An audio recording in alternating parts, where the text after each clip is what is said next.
Oh please, the Ageless Palace was my father's name. You can call me the Palace. Yep, that sure is castle.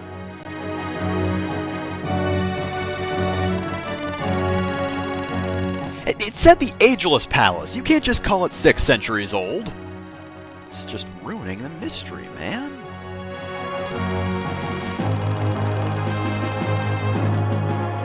That's such a lazy sounding name. The first king, Whatever. I'm done with this whole name thing.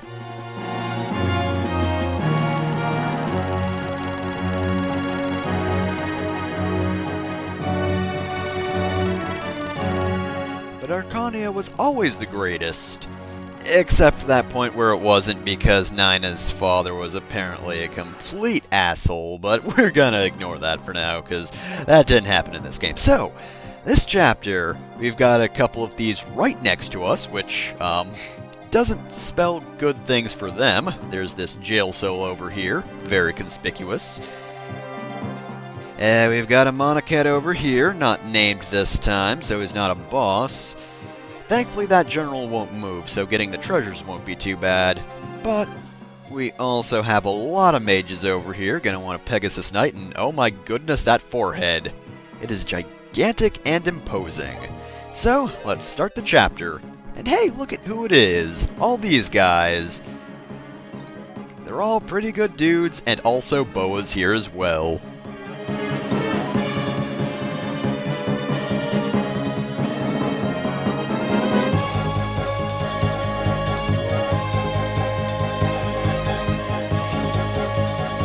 Except me. I'm sure nobody thinks I'm important enough to kill, so yippee, I'm gonna be A-okay.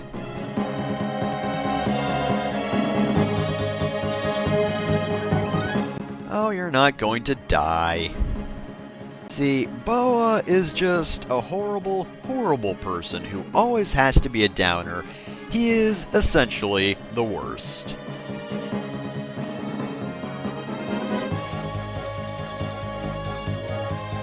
Hang on to hope, even though I was just killing your hope. Alright, I'm gonna try to make this quick because there are quite a few characters, and honestly, only one of them isn't even all that good. So, first up, we have Medea. She's all around pretty good. She's a paladin starting at level 1, so she's actually got a fair amount of growth. And honestly, she's a whole lot better than Jagan overall, so if you want someone who starts as a paladin, Medea is definitely a best bet. Of course, she doesn't have any resistance growth rates, but she starts with more resistance than anyone in the game will probably have, so while she won't get better, at least she's still pretty good at the starts. Next off, we have Dolph and Macelon. They're basically the same character, but Dolph is better, because Macelon has slightly higher strength and much higher luck, but honestly, his strength isn't that much higher, and luck doesn't matter too much in the long run. Everything else, Dolph has it better. Even then, though, they're both knights, and I don't really like them all that much. Thomas is honestly pretty underwhelming as an archer, and quite frankly, I prefer pretty much every other archer so far to him, and quite frankly, he has no presence whatsoever, especially story-wise. Boa sucks. Alright, we're done here. Right, so, I said at the beginning that these guys weren't gonna have much luck, and well, no, they're really not. Just send over some units with high movement so they can easily catch up with the rest of the group after killing these thieves, and you don't have to worry about anything for this chapter. Alternatively, I could also send Navarre in, which is what I'm doing right now. That is kind of a good thing because you're really not going to want to be focusing on this area at the start of the chapter, and really, as the chapter progresses, you don't want those guys to be a pain. In fact, I'm going to leave the treasury for quite a while, actually. So, remember that Gaiden file that I'm doing, where I have to go through the game and also kill off as many units as possible, because if I have any more than 12 at any points, then I won't be able to access Gaiden chapters? Well, few things about that. First things first, next chapter, Gaiden chapter. So make sure you have less than, shoot, is it 12 or 13 or 15? No, I think it's 12. But either way, yeah, that's next chapter, so we're gonna be seeing something new to Shadow Dragon next time. But, you know what that means as well, right? See, the thing is, Maria and Minerva I could spare because they started as red units, but we're given 5 new units here. So yeah, unless you plan on using all of them, then you have to kill some of them off. And to be honest, none of them are really units I particularly use. Boa especially, because Boa sucks. In general, not just stat-wise. Because a lot of people dislike characters just because they have good stats or not. You know, even if I don't use a character, I can still like their personalities, but Boa sucks a whole lot. We'll see why later, but he is really, really bad.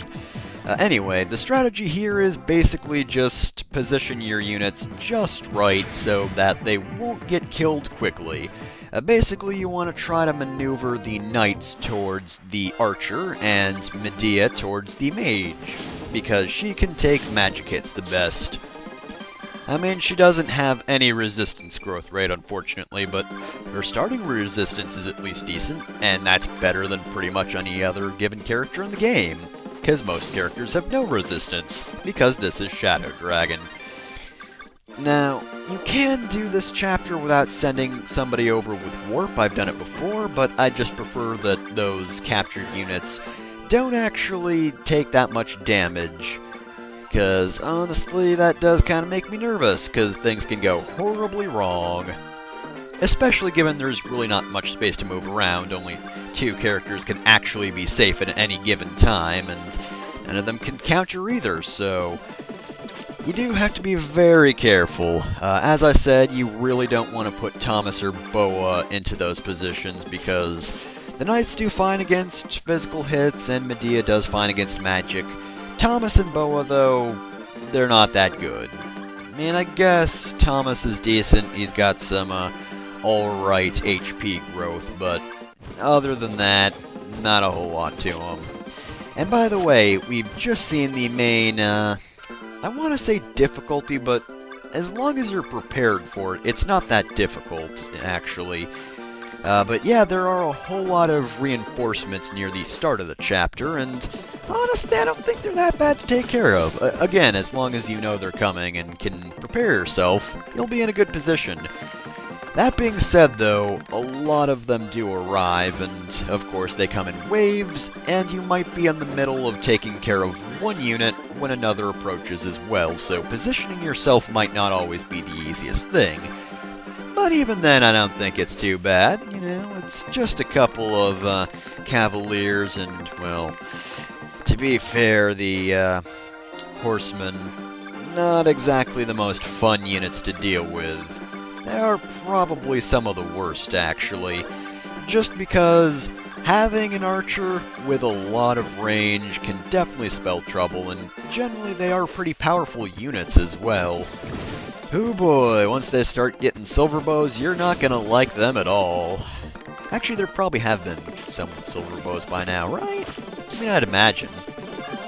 I mean, this guy's only got a steel bow, but yeah, once they get more powerful bows, oh boy, they are a force to be reckoned with, and probably some of the tougher units in the game. Then again, paladins can be kinda tough. And I want to say that generals can be tough as well, just because, like, every boss in Shadow Dragon is a general. Not literally all of them. Some of them are of a, different class, but yeah, generally it's like, bosses, this one's gonna be a general. I mean, I guess it kinda makes sense. Oh yeah, by the way, saying that, I just remembered something that I don't think I've mentioned before. Apparently knights could not promote in the original Fire Emblem game. There were still generals, though. So, basically you had knight units, but they couldn't actually promote into generals, and it was mostly an enemy-only class. Not completely, though. I figured I'd get that out of the way at the moment, because, you know, I thought of it, and I think it's a pretty neat fact.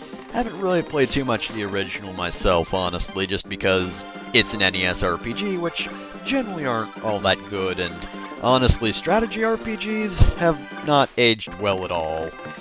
Oh boy, Fire Emblem Gaiden. I kinda wish they had remade that one, because I get bored playing that. It's not good.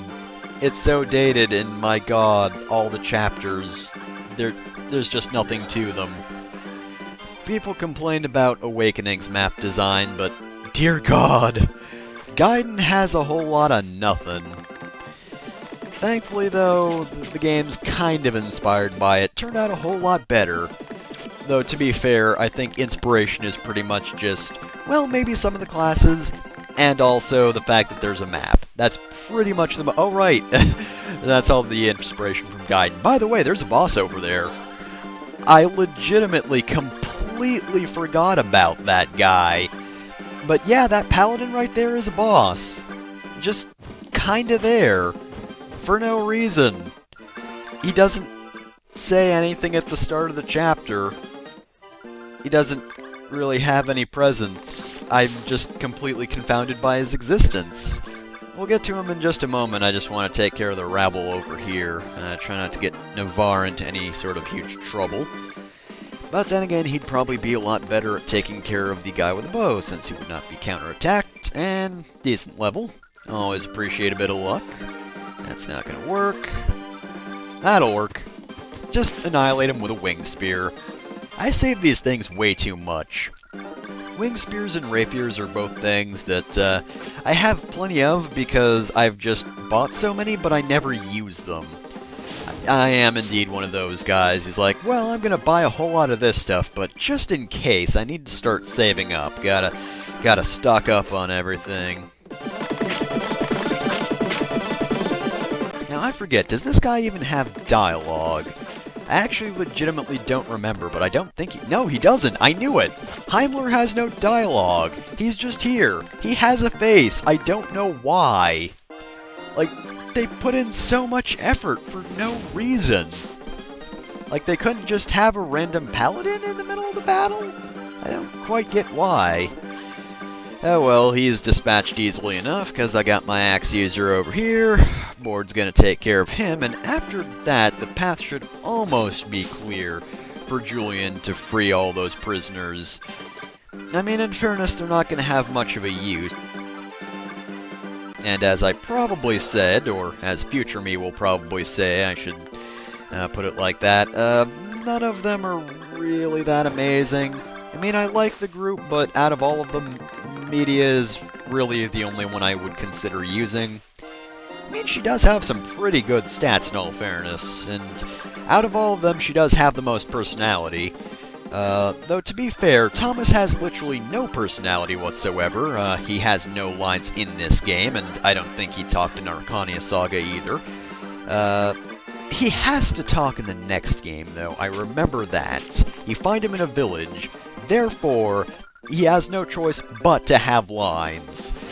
But yeah, I like him better than Boa still, just because, again, Boa is the worst. The absolute worst. I should probably stop ragging on him. I mean, in fairness, after this chapter, you're never gonna see him again, so there's not... Well, technically speaking, you won't see him again, but only briefly, because, you know... Of course, this is a Fire Emblem game, and pretty much every one of them has that little end segment where you see what all the characters do after the war. Pretty sure even the original game had that, so yeah, it's probably every Fire Emblem game. Yeah, you get a little summary of what they do after the war, and oh, hey, Lena's almost level 20.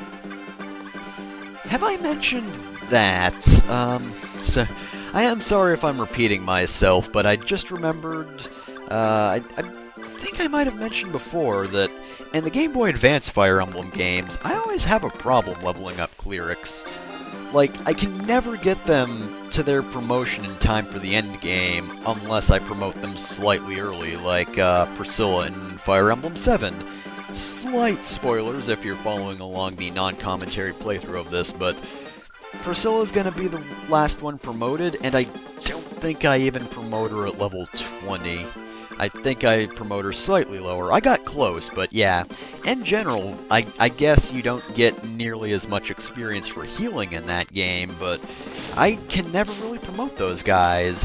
Where in the DS Fire Emblem games, I have no problem with that. In fact, in both this game and the next one, I promote my healers first.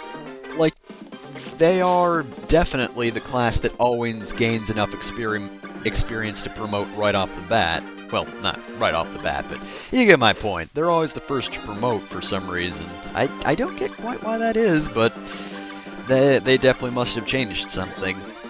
I don't exactly know if they changed that for the GameCube and Wii games, Path of Radiance and Radiant Dawn, or if that was still a thing in that game where healers had a problem actually leveling up, but for this game, it was definitely changed.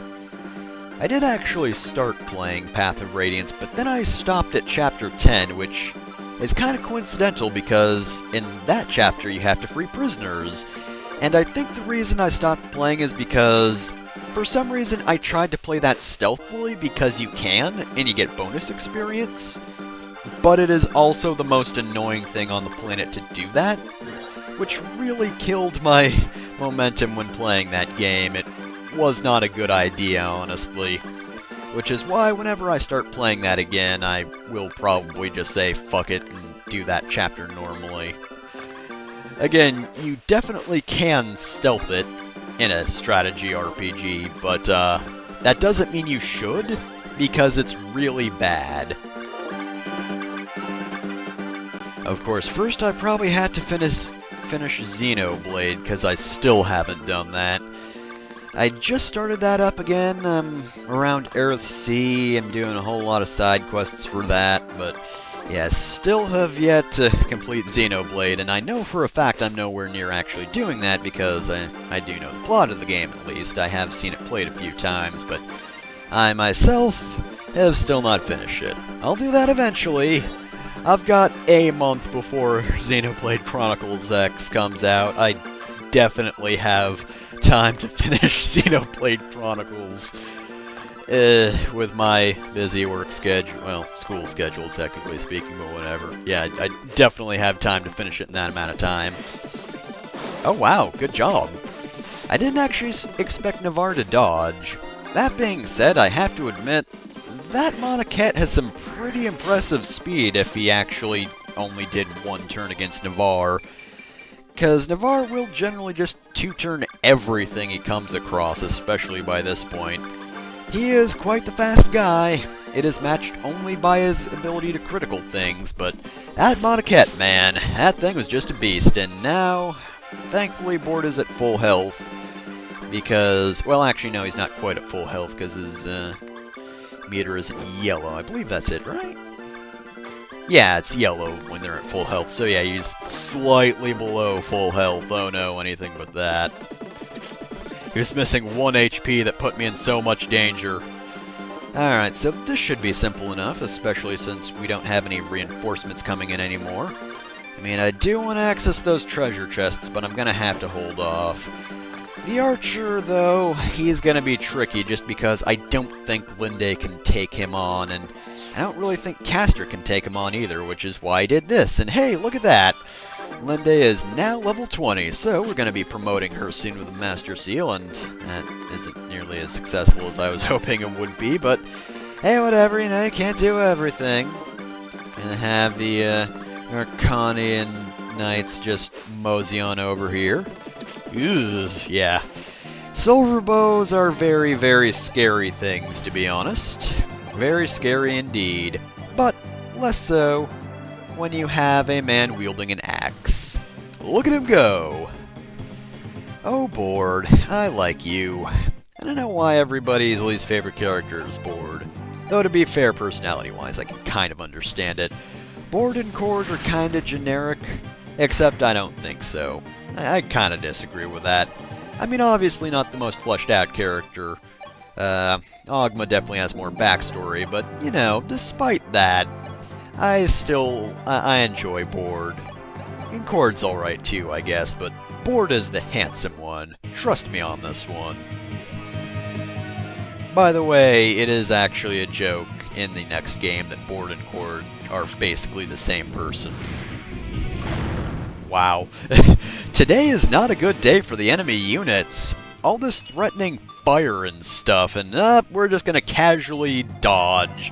I mean, technically speaking, a crevice opened up in the earth and fire was shooting everywhere. Caster just stepped out of the way. Like a look at that. Seda wasn't even out of the way of it. She was still in the hellfire, but whatever, shrug it off. Well, bye, Volzin. You got a weird name, and you had quite the forehead, but whatever. That is a very good summary of you, I think. Summary of Volzir? Whatever. He was a very whatever person. I mean, he existed, had a pretty powerful fire spell.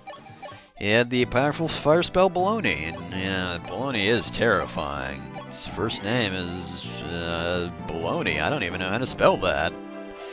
Alright, but that was kind of dumb. I should have probably should have considered using the what do you call it, the Master Seal instead, considering I don't need to heal this turn.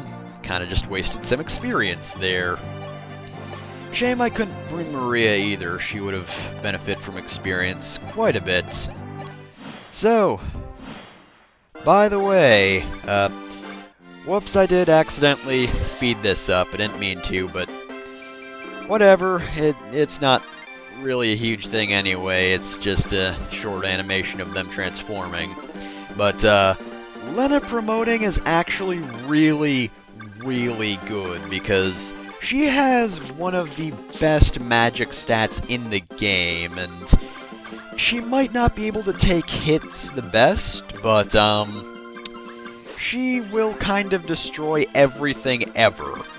Like, if they don't have good resistance, i.e. pretty much any given unit, she will absolutely decimate whatever she uses magic on, so you definitely want to give her a tome. It would be a waste not to be honest, and I want one of these. There we go. There, see, I can be efficient sometimes, and crap, there's a store right there. Well, let's see if I'll be able to do that on the same turn. I'm almost efficient, I swear. I'll check out the shop and open a chest. Yeah, that's right, I can do that at the same time. And ooh, boots. Boots are very helpful, but there aren't that many of them in the game, so whoever you feel needs more movement, you'll want to give it to them. Personally, I'd suggest giving it to an archer, just because they have almost no movement. That being said, I'm using caster, and honestly, movement won't be really much of a problem for them, so maybe mages? Their movement isn't the best, I don't know. Definitely not cavalier unless you want them to go really far. It's a little bit of a waste since they already have quite a bit of movement anyway. It's so weird to hear this referred to as a house. Oh, you know, here's my house castle. Filled to the brim with my dead peers. Bodies just litter the floor because Dollar is evil and kind of gross and unsanitary as well.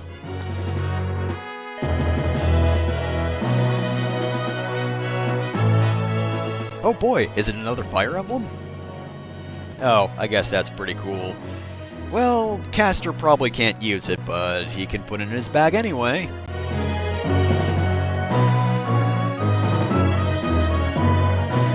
Oh darn. Well, I guess I'm just going to keep using iron weapons, which is what I would do anyway, because the 3 regalia can break and I don't want to use them too much.